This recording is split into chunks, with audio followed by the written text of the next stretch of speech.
कि आम आदमी जो है, क्योंकि आज लोगों के पास पैसा है, लोग यात्रा करना चाहते हैं, लेकिन उनको विश्वास पात्र आदमी नहीं मिलते हैं जो कि उनकी यात्रा को करवा दें।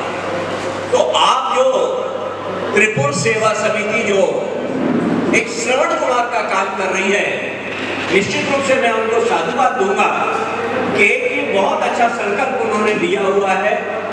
और आप खाली आधे % जो लोग ट्रैवल करते हैं, जो कि एसी में ट्रैवल करते हैं, उनकी ज्यादा चिंता मत करिए। 19-20 उनके खर्चे उनको हो सकते हैं, लेकिन आप जो स्लीपर क्लास के यात्रियों को जो सुविधा दे रहे हैं, आप निश्चित रूप से बधाई के पात्र हैं। हमने आपका भोजन देखा है, हमने आपका नाश्ता देखा है, हमने आपकी बस की व्यवस्थाएं देखी हैं। आप यदि चाहते तो ऑर्डिनरी बसों में आप यात्रा करा सकते थे, लेकिन आप जो वोल्वो बसेस रहती हैं उसमें आप यात्रा करवाते हैं। जो एसी के पात्र हैं उनको एसी की बस में यात्रा करवाते हैं। और उसके बाद में आप जितनी बातें सुनते हैं राहुल भैया, मैं तो आपके पेशेंस को धन्यवाद देना चाहूँगा कि आप सारी लोगों की बातें सुनने के बाद भी आप कूल एंड क्वाइट एकदम रहते हैं, और ये सबसे बड़ी बात है। और इसीलिए आपकी यात्रा सफल हो गई है। आपके मैनेजर श्री ठाकुर जी, हम लोगों ने देखा कि जय स्वामीनारायण मंदिर में के हाथ से लोगों ने चाबियां ली, लेकिन इन्होंने वो नहीं कहा कि चाबियां तो आपकी की थी, कमरा आपको देर से मिले, कमरा आपको पहले मिले, लेकिन कमरा तो सबको मिलना था, लेकिन लोगों को धैर्य नहीं है। इस यात्रा में मैंने अपने 10 साथियों को कहा कि देखो भैया, आप इस यात्रा में जा रहे हो तो आपको सबसे बड़ा, यदि आपके पास में समय है और आपके पास में पेशेंस है, धैर्य है, तो इससे अच्छी यात्रा नहीं हो सकती है। क्योंकि जब हम यात्रा में निकलते हैं तो वो गाड़ी जो है 24 घंटे में पहुंचे या 36 घंटे में पहुंचे, बूढ़े आदमी के पास ऐसा क्या काम है? बल्कि वो घर के टिकट से बचता है, 36 घंटे ट्रेन में आराम से तो रहता है। ये मेरा एक निवेदन है कि जिनको एकदम पेशेंसफुली यात्रा करनी है, तो इससे अच्छी यात्रा नहीं हो सकती है। रहा सवाल कैलकुलेशन का, आप कहीं भी नए होटल में जाएंगे, दुनिया भर के पट्टे मिल जाएंगे यात्रा, धार्मिक यात्राओं में हर जगह बोलेंगे बाबू यहाँ जाओ, बाबू यहाँ जाओ। आप कमरे में घुसोगे, साला पूरा सीलन वाला कमरा रहता है, कोई टॉयलेट का ठिकाना नहीं रहता है। कम से कम इन सब चीजों से त्रिपुर यात्रा इज द बेस्ट यात्रा। मैं इनका प्रवक्ता नहीं हूँ, लेकिन चूंकि जो मैंने एक्सपीरियंस गेन किया, इसलिए मैं उसको शेयर कर रहा हूँ कि आप और अपने साथियों को जितनी सुरक्षित यात्रा इनकी हो सकती है, क्योंकि एक कोच में मैनेजर है, और वो कोच का मैनेजर ये देखता है कि फला फला आदमी आया है कि नहीं आया। यदि जब आ गया है, उसके बाद में ही बाजू से गार्ड को कहा जाता है कि भाई आप गाड़ी स्टार्ट करिए।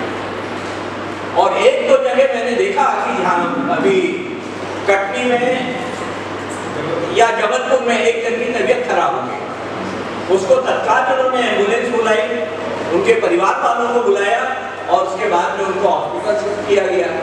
ऐसा कौन करता है भैया? आप यदि यात्रा में जाएंगे तो आपके साथी जो चल रहे हैं रायपुर से, वो आपको स्टेशन में छोड़ के चल देंगे कि भैया तुम्हारे रिश्तेदार आएंगे, वो लोग लेंगे। लेकिन इनकी जो व्यवस्था है, एक मैनेजर को वहाँ छोड़ा जाता है कि भाई आप इनकी पूरी व्यवस्था देखिए, जब तक इनके पेरेंट्स नहीं आ जाते हैं, जब तक जो है वो यात्रा आगे रवाना नहीं होगी। ये बहुत बड़ी बात है। हालांकि कहने के लिए बहुत सी अच्छी बातें हैं, सब अच्छी बातें हैं। यदि हम मान लीजिए माइनस की तरफ जाएंगे तो आपको सब खराब दिखेगा, लेकिन इनका जितना भी इनको साधुवाद दिया जाए, जितना भी इनको आशीर्वाद दिया जाए, ये सिर्फ मैं इस चीज का इंतजार कर रहा था कि 1 महीने के बाद जो यात्रा में हम यहाँ पर आए हैं, हम इनको धन्यवाद देना चाहते थे कि भैया आप इस यात्रा को कंटिन्यू करें। जो छोटा मोटा सुधार है कि जब आप रेलवे की मीटिंगों में जाते हैं, अब यात्री जो है बोलेगा कि साहब हमको तो यूरोपियन WC नहीं मिला, आप यूरोपियन WC की व्यवस्था करिए। अरे भैया, चलती ट्रेन में कहाँ से यूरोपियन WC लाएंगे? हालांकि आप बुजुर्ग हैं, लेकिन मेरा एक आग्रह यह है कि जब आप मीटिंगों में जाते हैं, इस मीटिंगों में याद रखिए कि देखिए रेलवे जो है वो दावा करती है कि हम यात्रियों को बेस्ट सुविधा देंगे, तो आपकी जो कमिटमेंट है रेलवे का, ये कहाँ होता है? आपका खाली पूरे कोच में एक यूरोपियन डब्ल्यूसी है, अब 70 लोगों को निपटना है तो उसमें कैसे मिलेगा? और यदि हम आदरणीय राउत भैया या उनके मैनेजर को नाराज होंगे कि साहब आपने कोच अच्छा क्यों नहीं लगाया, अरे भैया इनके हाथ में नहीं है, कोच लगाना जो है वो रेलवे के हाथ में।